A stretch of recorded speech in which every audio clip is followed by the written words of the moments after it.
Hi guys, welcome back to my channel. If this is your first time you are coming across this channel, don't forget to hit the subscribe button so you can be notified whenever we drop content. On this channel, we drop meaningful and educational contents back to back. And to my returning subscribers, I want to say a big thanks to you. Thanks for your support. Thanks for your trust. Without wasting more time, let's dive into today's content. In the belly of the earth, where light fears to go, lies a drum no man dares strike, because when it speaks, the dead remember, and the living must pay attention. Long ago, in the dense forests of southeastern Nigeria, beyond where the palm trees bend, and the air tastes like stone and mist, there was a sacred cave. Ogbunike. No one entered it alone, not the bravest hunter, not even the highest priest, because inside, they said, lived Ogbun, the guardian spirit of the underworld, and his gift, the spirit drum. It was carved, they claimed, from the remains of a tree struck by lightning 3 times on the same day. Bound with the skin of a lion that died roaring, its voice could summon storms, its beat could stir the bones of ancestors, and it could only be played once every 100 years.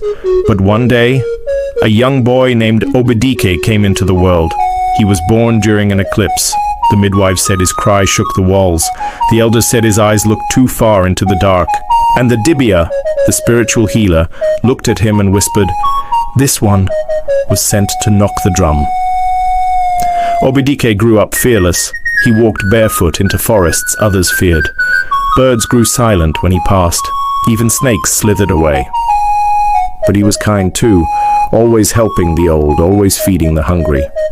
At 17, he dreamt of a path of fire leading into the cave, and a voice saying, "The land forgets, the ancestors sleep, wake them." When he told the elders, fear flashed in their eyes. "That drum is not for boys," they warned. "If you knock it without permission, the cave may never release you." But Obidike had already made his choice. At dawn, he entered the cave alone. Torches died in his hands. Darkness swallowed him, but he kept walking, down, until he found it. The drum, covered in cobwebs, standing like a silent god. He knelt, he whispered prayers, and then he struck it. Boom. The sound didn't echo. It sank. Boom. It didn't travel. It pulled. Boom. Suddenly the walls of the cave lit with firelight, dancing shadows of warriors, queens, lost children, and forgotten gods. Then the voice of Ogbune filled the cave. "Why do you wake us?" Obidike stood tall and said, "Because the land is sick, because truth is buried, because power now wears the mask of lies." Ogbun was silent for a long time. Then he said, "Then take the truth, but know this, it is heavier than a crown." The drum split in two.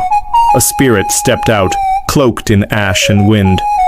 It entered Obidike's body, and when he walked out of the cave, his eyes were no longer just human. From that day on, he spoke only in parables. He could see when people lied. He could hear the names of ancestors whispered in the wind, and once a month, he would disappear into the night, only to return with messages from beyond. Some feared him, some worshipped him, but all respected him, because he was the boy who knocked the drum and survived.